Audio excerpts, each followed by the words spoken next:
Hi everyone, ನನ್ನ ಹೆಸರು ಕಾರ್ತಿಕ್. ಈ ವಿಡಿಯೋನಲ್ಲಿ ನೋಡ್ತಕ್ಕಂಥದ್ದು ಗುಕೇಶ್ ದೊಮ್ಮರಾಜು ಅವರ ಲೈಫ್ ಸ್ಟೋರಿ ಬಗ್ಗೆ ನಾವು ನೋಡ್ತೀವಿ.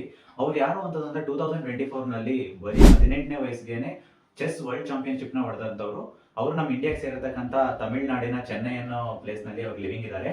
ಅವ್ರ ಬಗ್ಗೆನೇ ಕಂಪ್ಲೀಟ್ ಲೈಫ್ ಸ್ಟೋರಿ ಬಗ್ಗೆ ನಿಮ್ ಜೊತೆ ಶೇರ್ ಮಾಡ್ಕೊಂತೀನಿ. ಅವ್ರ ಬಗ್ಗೆ ಯಾಕೆ ನಾನು ಓದೋಕೆ ಸ್ಟಾರ್ಟ್ ಮಾಡಿದೆ ಅಂತಂದ್ರೆ ಅವರ 18ನೇ ವಯಸ್ಸಿಗೆ ಇಷ್ಟು ದೊಡ್ಡ ಅಚೀವ್ಮೆಂಟ್ ಮಾಡಿದಾರಲ್ಲ, ಅವ್ರ ಬಗ್ಗೆ ಮಾತಾಡಬೇಕು ಅಂತ ಅನ್ನಿಸ್ತು ಈ ವಿಡಿಯೋನಲ್ಲಿ. ಅದಕ್ಕೋಸ್ಕರ ನಿಮ್ ಜೊತೆ ಶೇರ್ ಮಾಡ್ಕೊಂತೀನಿ.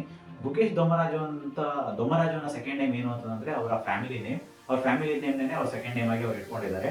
ಅವರ ಅಪ್ಪ ಅಮ್ಮ ಅವರೇನು ಫುಲ್ ರಿಚೆಸ್ಟ್ ಫ್ಯಾಮಿಲಿನ ಬಂದಿಲ್ಲ, ಮಿಡಲ್ ಕ್ಲಾಸ್ ಫ್ಯಾಮಿಲಿನೇ ಅವ್ರದ್ದು. ಅವ್ರ ಅಪ್ಪ ಬಂದು ಮೆಡಿಕಲ್ ಫೀಲ್ಡ್ ನಲ್ಲಿ ಅವ್ರು ವರ್ಕ್ ಮಾಡ್ತಾ ಇದ್ದಾರೆ. ಅವರು ಸರ್ಜನ್ ಆಗಿ ವರ್ಕ್ ಮಾಡ್ತಾ ಇದ್ರು.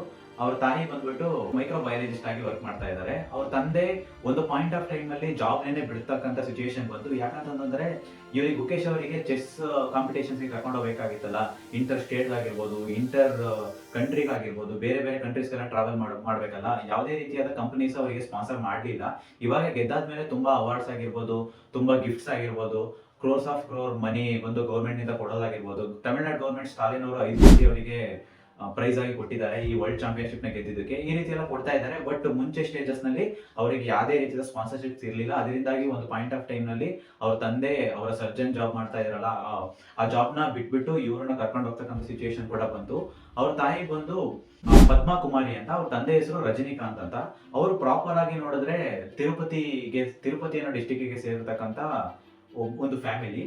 ಅವ್ರ ತಂದೆಯ ರಜನಿಕಾಂತ್ ಅವ್ರು ಇದಾರಲ್ಲ, ಅವ್ರ ತಂದೆಯ ಸ್ಟಡೀಸ್ಗೋಸ್ಕರ, ಮೆಡಿಕಲ್ ಸ್ಟಡೀಸ್ಗೋಸ್ಕರ ಚೆನ್ನೈಗೆ ಅವರು ಟ್ರಾವೆಲ್ ಮಾಡ್ಕೊಂಡು ಬರ್ತಾರೆ. ಇಲ್ಲೇನೆ ಅವರ ಪದ್ಮಾ ಕುಮಾರಿ ಅವರ ವೈಫ್ ನ ಕೂಡ ನೋಡಿ ಮದುವೆ ಆಗ್ತಾರೆ.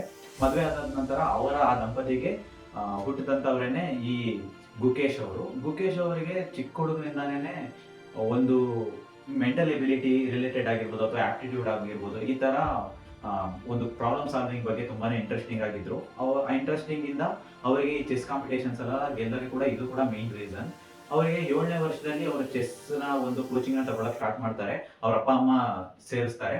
ಅವರಿಗೆ ಇನಿಷಿಯಲ್ ಸ್ಟೇಜಸ್ ನಲ್ಲಿ ಚೆಸ್ ನಲ್ಲಿ ಗೆಲ್ತಕ್ಕಂಥದ್ದು ತುಂಬಾನೇ ಈಸಿ. ಯಾಕಂತಂದ್ರೆ ಅವರಿಗೆ ಒಳ್ಳೆ ಮೆಂಟಲ್ ಎಬಿಲಿಟಿ ಇರೋದ್ರಿಂದ, ಒಳ್ಳೆ ಥಿಂಕಿಂಗ್ ಎಬಿಲಿಟಿ ಇರೋದ್ರಿಂದ ಅವ್ರು ಈಸಿಯಾಗಿ ಅವ್ರ ಲೆವೆಲ್ ಅಲ್ಲಿ ಇರ್ತಾರಲ್ಲ, ಅವ್ರ level, college level, school level ಅಲ್ಲಿ ಇರ್ತಕ್ಕಂಥ ಸ್ಟೂಡೆಂಟ್ಸ್ ಎಲ್ಲ ಬೇಗ ಬೀಟ್ ಮಾಡಿ ಒಂದು ಒಳ್ಳೆ ಪೊಸಿಷನ್ ಹೋಗಕ್ಕೆ ಅವ್ರಿಗೆ ತುಂಬಾ ಟೈಮ್ ಕೊಡಿಲ್ಲ. ಯಾಕಂದ್ರೆ ಈಸಿಯಾಗಿ ಗೆದ್ಕೊಂಡು ಹೋದ್ರು.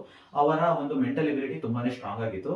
ಅದಾದ ನಂತರ ಅವರ ಮೇನ್ ಗೋಲ್ ಏನು ಅಂತಂದ್ರೆ, ನೀವು ಎಷ್ಟೊಂದು ಶಾರ್ಟ್ಸ್ ಆಗಿರ್ಬೋದು, ಇನ್ಸ್ಟಾಗ್ರಾಮ್ ರೀಲ್ಸ್ ಎಲ್ಲ ನೋಡಿರ್ತೀರಾ.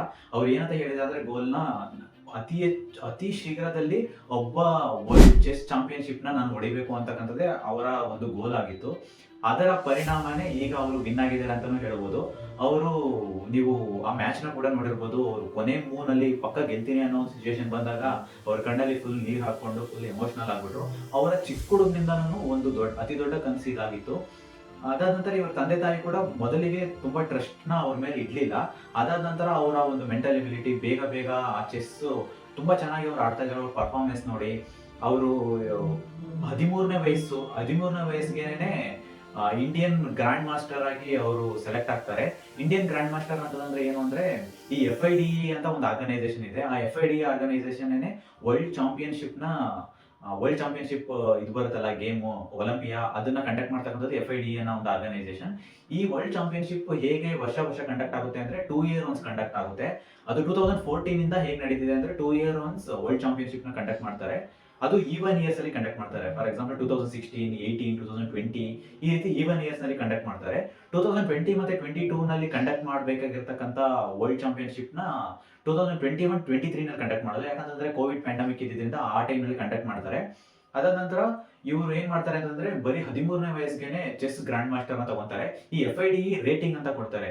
ಆ ರೇಟಿಂಗ್ ಇಷ್ಟರ ಮಟ್ಟಿಗೆ ಇದ್ರೇನೆ ಇಂಡಿಯನ್ ಗ್ರ್ಯಾಂಡ್ ಮಾಸ್ಟರ್ ಅಂತ ಕರೀತಾರೆ. ಅದಾದ ನಂತರ ಇಂಟರ್ನ್ಯಾಷನಲ್ ಗ್ರ್ಯಾಂಡ್ ಮಾಸ್ಟರ್ ಅಂತ ಕರೀತಾರೆ. ಈ ರೀತಿ ಒಂದೊಂದೇ ಲೆವೆಲ್ ಬರ್ತಾನೆ ಹೋಗುತ್ತೆ ಚೆಸ್ ನಲ್ಲಿ. ಅದರಲ್ಲಿ ಇವರು 2200 ರೇಟಿಂಗ್ ಇದ್ರೆ ಇಂಡಿಯನ್ ಗ್ರ್ಯಾಂಡ್ ಮಾಸ್ಟರ್ ಆಗ್ಬೋದು. ಆ ರೇಟಿಂಗ್ ನ ಅತಿ ಶೀಘ್ರದಲ್ಲಿ ಇವರು ಅಚೀವ್ ಮಾಡ್ತಾರೆ. ಚಿಕ್ಕ ವಯಸ್ಸಿಗೆನೆ ಗ್ರ್ಯಾಂಡ್ ಮಾಸ್ಟರ್ ಆಗಿ ಆ ಪೊಸಿಷನ್ ತಗೊಂಡಿರ್ತಕ್ಕಂಥವ್ರು ಇವರು 3ನೇ ಸ್ಥಾನದಲ್ಲಿ ಇದ್ದಾರೆ. ಅಂದ್ರೆ ತುಂಬಾ ಚಿಕ್ಕ ವಯಸ್ಸಲ್ಲೇನೆ ಅದನ್ನ ತಗೊಂಡಿದ್ದಾರೆ ಅಂತಾನೆ ಹೇಳ್ಬೋದು. ಅದಾದ ನಂತರ ಇಂಟರ್ನ್ಯಾಷನಲ್ ಗ್ರ್ಯಾಂಡ್ ಮಾಸ್ಟರ್ ನ ಅವರ 16ನೇ ವಯಸ್ಸಲ್ಲಿ ತಗೊಂತಾರೆ. ಅದಾದ ನಂತರ ಇವರಿಗೆ ತುಂಬಾ ಅಪ್ರಿಸಿಯೇಷನ್ಸ್, ತುಂಬಾ ಗೋಲ್ಡ್ ಮೆಡಲ್ಸ್ ಎಲ್ಲ ಸಿಕ್ಕಿದೆ.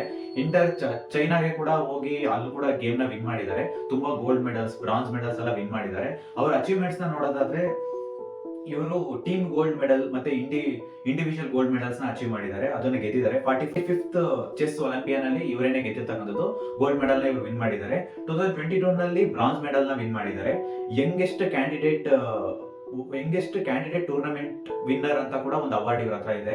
ಅದಾದ ನಂತರ ವರ್ಲ್ಡ್ ಚಾಂಪಿಯನ್ಶಿಪ್ ನ ಇವರು ಡಿಂಗ್ ಲೆರೆನ್ ಅಂತಕ್ಕಂಥವ್ರು 2024 ನಲ್ಲಿ ನಡೆದಿರ್ತಕ್ಕಂಥ ಮ್ಯಾಚ್ ಬಗ್ಗೆ ಇವಾಗ ಮಾತಾಡ್ತಿದ್ದೀನಿ.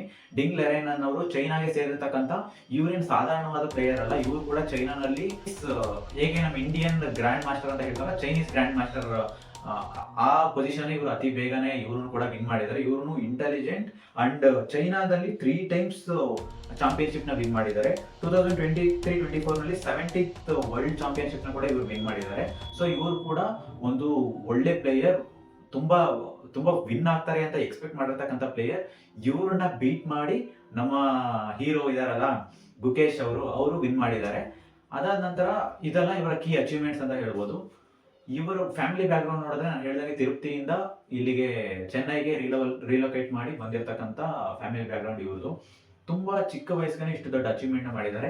ಇದಾದ ನಂತರ ಅವರಿಗೆ ಒಳ್ಳೊಳ್ಳೆ ಫೆರಾರಿ ಕಾರ್ ಇಂತ ಗಿಫ್ಟ್ ನೆಲ್ಲ ಅವರಿಗೆ ಕೊಟ್ಟಿದ್ದಾರೆ. ಅದಾದ ನಂತರ ತಮಿಳ್ನಾಡು ಗೌರ್ಮೆಂಟ್ 5 crores ನ ಅವರಿಗೆ ಕೊಟ್ಟಿದ್ದಾರೆ. ಇವರ ಅಚೀವ್ಮೆಂಟ್ ಬಗ್ಗೆ ನೀವೇನ್ ಥಿಂಕ್ ಮಾಡ್ತೀರಾ? ನಿಮಗೇನ್ ಅನ್ಸುತ್ತೆ? ಬರೀ 18 ವಯಸ್ಸಿಗೆ ಇಷ್ಟು ದೊಡ್ಡ ಸಾಧನೆನ ಮಾಡಿದ್ದಾರೆ. ಸೊ ನಿಮ್ಮ ಒಪಿನಿಯನ್ ನ ಕಮೆಂಟ್ ಬಾಕ್ಸ್ ನಲ್ಲಿ ಶೇರ್ ಮಾಡಿ. ನೆಕ್ಸ್ಟ್ ವಿಡಿಯೋನಲ್ಲಿ ಸಿಗೋಣ. Thank you so much for watching. Bye bye. See you in next video.